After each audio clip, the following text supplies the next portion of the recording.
Queen Helen Abdurrahman, Elizabeth III, the Queen of the Imperial Lupasu Islamic United Kingdom of Sulu in North Borneo, and Raja Muhammad Gamal Mamay Hassan Abdurrahman.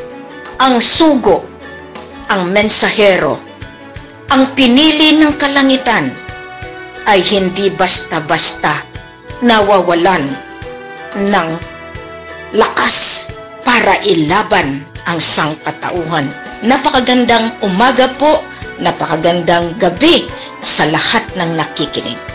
Alam ko na nasasabik kayo palagi para ramdamin ang pagmamahal ng isang ina na alam ko na iyan ang naging dahilan kung bakit kayo ang naghahanap sa bansang ito.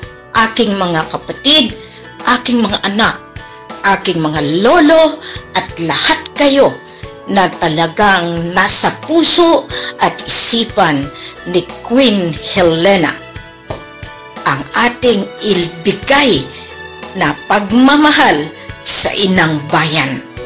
Itong tinig na ito ay magpupunyagi, ay magbibigay ng inspirasyon sa bagong henerasyon.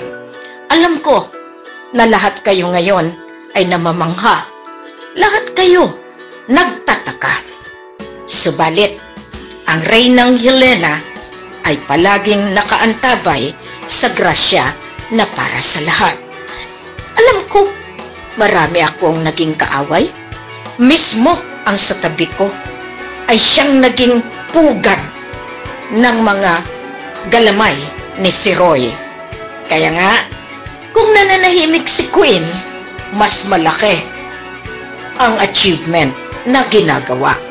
Kaya nga sabi ko sa inyo, pasalamat kayo dahil hindi katulad ng iba na kailangan pang pangalanan ang bawat isa. Pero budhi sa budhi, diyan tayo naglalaban sa ngayon. Ako, pasalamat na ako dahil buhay pa ako at binubuhay at kayang buhayin ng kapangyarihan ng Diyos Ama, ng Allah. Kaya nga maraming nagtatatawag. Pasensyahan po tayo dahil wala na akong panahon.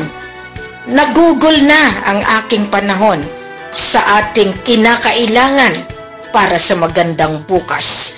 Mapatalinghaga palagi ang pananalita ni Queen.